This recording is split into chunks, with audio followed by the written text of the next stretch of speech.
बिस्मिल्लाहिर्रहमानिर्रहीम। Welcome to IT series tutorial channel. अपने इस वीडियो में हम देखेंगे कि फोटोशॉप में आप डिस्प्लेसमेंट फिल्टर का इस्तेमाल करके किसी फैब्रिक के ऊपर अपना लोगो या टेक्स्ट किस तरह से इस्तेमाल कर सकते हैं कि ऐसा लगे जैसा कि वो लोगो या टेक्स्ट उस फैब्रिक का इटसेल्फ पार्ट है। जैसा कि आप देख सकते हैं कि यहाँ पर एक रेड कलर के फैब्रिक पे आपको आईटी सीरीज और साथ ही एक इमेज नजर आ रहा है और दिखने में ऐसा लगता है कि ये दोनों कंपोनेंट्स एक्चुअली फैब्रिक के ऊपर ही प्रिंटेड हैं, ये अलग से यहाँ पर इंसर्ट नहीं किए गए। तो आइए देखते हैं किस तरह से आप डिस्प्लेस फिल्टर का इस्तेमाल करते हैं।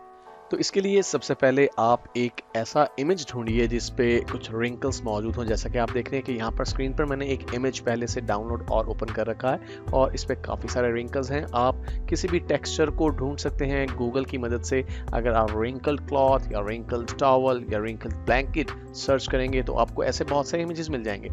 तो सबसे पहले आपको इस इमेज को सेव करना है एक डिस्प्लेसमेंट मैप के तौर पे। डिस्प्लेसमेंट मैप से क्या मुराद है? एक्चुअली हम जो काम करने वाले हैं इसके लिए हमें एक डिस्प्लेसमेंट मैप की जरूरत पड़ेगी। डिस्प्लेसमेंट मैप एक ऐसा एलिमेंट है जो किसी इमेज में लाइट के डिफरेंस को आइडेंटिफाई करने के लिए इस्तेमाल किया जाता है। तो इसके लिए आपको करना क्या होगा, हमें इस इमेज को सबसे पहले कन्वर्ट करना है एक ब्लैक एंड व्हाइट इमेज में। इसका आसान तरीन तरीका यह है कि आप इमेज मेन्यू में जाइए और यहाँ पे एडजस्टमेंट के ऑप्शन के अंदर आपको डीसैचुरेट का ऑप्शन मिल जाएगा जिसकी shortcut command shift control you है। ऐसा करने से आपका इमेज डीसैचुरेट हो जाएगा, यानी बिल्कुल ब्लैक एंड व्हाइट हो जाएगा। अब आपने इसे पीएसडी फाइल के तौर पे सेव करना है। तो फाइल मेन्यू में मैं जाता हूं और सेव के ऑप्शन पे क्लिक करता हूं। तो देखिए मेरे पास इस तरह से save as dialog box open हो गया। मैं इसका नाम रखता हूं डिस्प्लेसमेंट मैप, लीजिए, और सेव कर देता हूं इसे।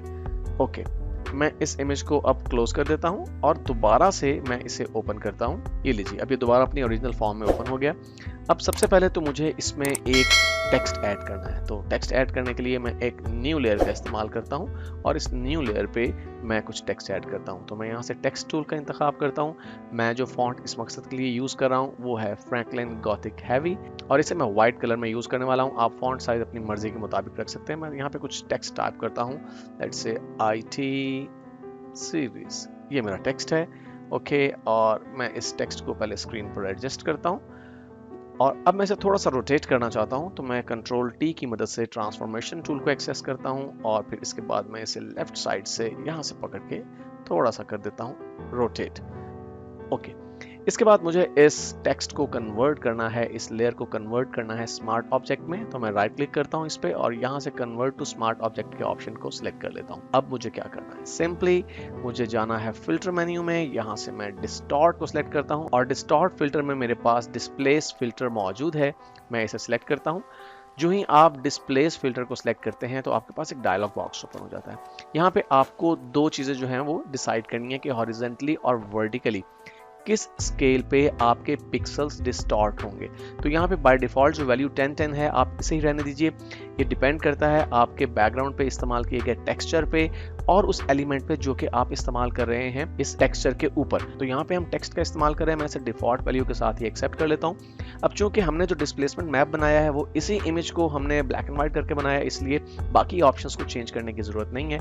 हम ओके के बटन पे क्लिक करते हैं। अब वो हमसे पूछ रहा है कि जनाब डिस्प्लेसमेंट मैप कहाँ है, जिसकी मदद से मैंने इस फिल्टर को अप्लाई करना है। तो मैं डिस्प्लेसमेंट मैप जो कि पीएसडी फाइल मैंने सेव की थी, मैं इसे सिलेक्ट कर लेता हूँ। और देखिए ऐसा करने से आप देख रहे हैं कि हमारा जो टेक्स्ट है वो डिस्प्लेस हो गया है, लेकिन अभी ये प्रॉपर्ली हमें डिस्प्लेस नजर नहीं आ रहा। पहली चीज। दूसरी चीज आप ये देखिए इसके जो एजेस हैं ये कुछ ज्यादा डिस्प्लेस हो रहे हैं, तो हमें थोड़ी सी डिस्प्लेसमेंट कम करनी पड़ेगी। तो यहाँ पर आप देखिए जो आपने टेक्स्ट ऐड किया था इसके साथ डिस्प्लेस फिल्टर अब मौजूद है। मैं इस पर डबल क्लिक करता हूँ तो डिस्प्लेस फिल्टर का जो डायलॉग बॉक्स है वो ओपन हो जाता है और अब की बार मैं इसकी जो वैल्यू है हॉरिजॉन्टल स्केल के ऊपर मैं 10 के बजाय कर देता हूँ 5।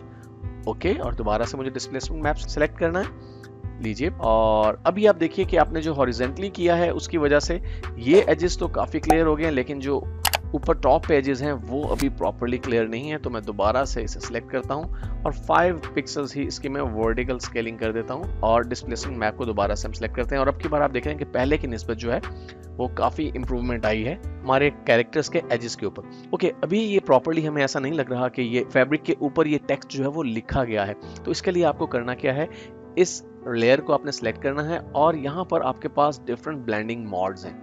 आपने डिफरेंट ब्लेंडिंग मॉड्स ट्राई करने हैं क्योंकि आपका जो बैकग्राउंड पे इस्तेमाल किया गया टेक्सचर है और जो कंपोनेंट आप फोरग्राउंड पे यूज कर रहे हैं, इन दोनों चीजों पे डिपेंड करता है कि कौन सा ब्लेंडिंग मॉड ज्यादा बेहतर अंदाज में काम करेगा।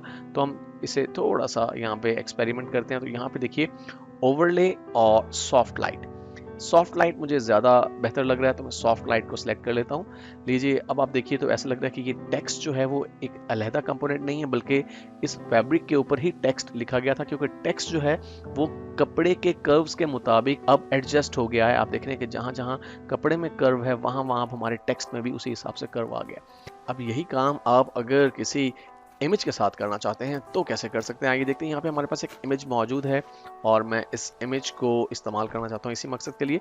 तो मैं इसे ड्रैग करता हूँ और ड्रैग करके मैं ले आता हूँ इसे इस फैब्रिक के ऊपर और यहाँ लाके मैं इसे ड्रॉप कर देता हूँ। कंट्रोल टी की मदद से मैं इसे ट्रांसफॉर्म करता हूँ और इसके साइज को मैं करता हूँ रिड्यूस।